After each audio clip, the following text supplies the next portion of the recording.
ఇచ్చాపురం మండలం ఈదుపురంలో ఉద్రిక్తత, పాత కక్షలతో కోట్లాట, 7గురికి తీవ్ర గాయాలు, ఒకరి పరిస్థితి విషమం. శ్రీకాకుళం జిల్లా ఇచ్చాపురం మండలం ఈదుపురం గ్రామంలో ఇరు వర్గాల మధ్య కోట్లాట జరిగింది. ఈ కోట్లాటలో 7గురికి తీవ్ర గాయాలు, ఒకరి పరిస్థితి విషమంగా మారింది.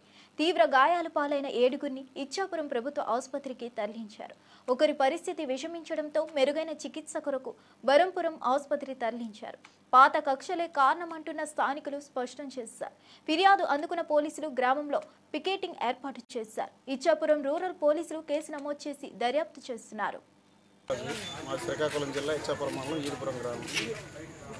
యాదవులకి అలాగే దగ్గర కుర్రోళ్ళకి కొంచెం ఇండివిజువల్ గొడవ అయింది ఒక 3 డేస్ ముందు. ఆ గొడవ అయితే ఆ గొడవకి మాకు ఎటువంటి సంబంధం లేదు. ఆ గొడవ అయిన తర్వాత అలా యాదవ్ కమ్యూనిటీ పెద్దలు అలాగే రెడ్డి కమ్యూనిటీ పెద్దలు కూర్చొని ఒక పరిష్కారం చేయడానికి ప్రయత్నంలో ఉంటారు. ఆ రోజు మళ్ళీ యాదవ్ కమ్యూనిటీ కుర్రోళ్ళకి అలాగే రెడ్డి కమ్యూనిటీ కుర్రోళ్ళకి గొడవ అయ్యే పరిస్థితి ఎదురయ్యింది. సో దానివల్ల ఈ వాయిదా వేశారనమాట. ఆ తగువు 2 డేస్ తర్వాత మళ్ళీ తగువు పెట్టుకుందాం లక్ష్మవారానికి వాయిదా వేశారు. అక్కడ స్టార్ట్ అయింది గొడవ. ఆ గొడవకి మాకు ఎటువంటి సంబంధం లేదు. మేము పెద్దలుగా ఆ తగువుకి వెళ్ళడం అయితే జరిగింది ఆ రోజు.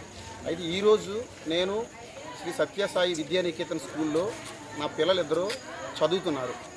ఒక అబ్బాయి 5th క్లాస్ చదువుతున్నాడు, ఇంకొక అమ్మాయి చిన్న పాప 1st క్లాస్ చదువుతుంది. వాళ్ళిద్దరికీ తీసుకొస్తుంటే నర్తు బాను వాళ్ళ ఇంటి దగ్గర 20 మంది యాదవులు కర్రలు పట్టుకొని రెడీగా ఉన్నారు కొట్టడానికి.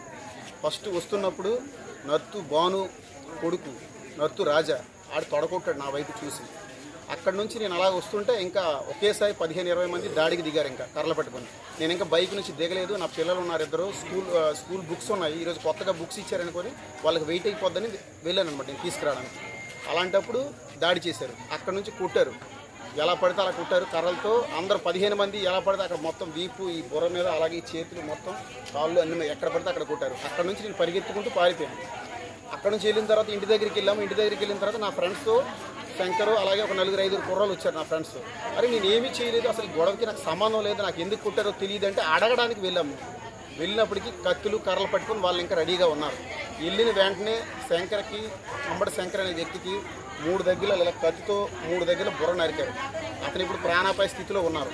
అలాగే వాళ్ళ తమ్ముడు అంబడి పండు అనే వ్యక్తి, ఇతనికి కూడా బుర్ర పగిలిపోయింది. అలాగే అంబడి శంకర్ వాళ్ళ మామయ్య దువ్వు ఎల్లయ్య గారికి కూడా అక్కడ బుర్ర పగిలిపోయింది. మొత్తం 7 మంది. అలాగే అంబటి నీలకంఠం అతనికి కూడా బుర్ర పగిలిపోయింది. అలాగే బోర మురళి అతనికి కూడా బుర్ర పగలగొట్టారు.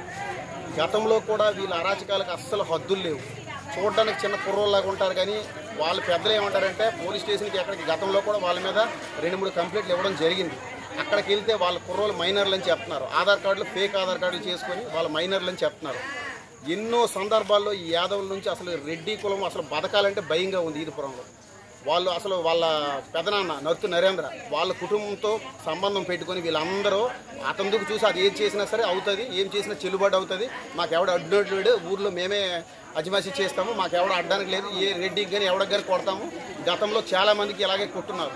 వాళ్ళకి అసలు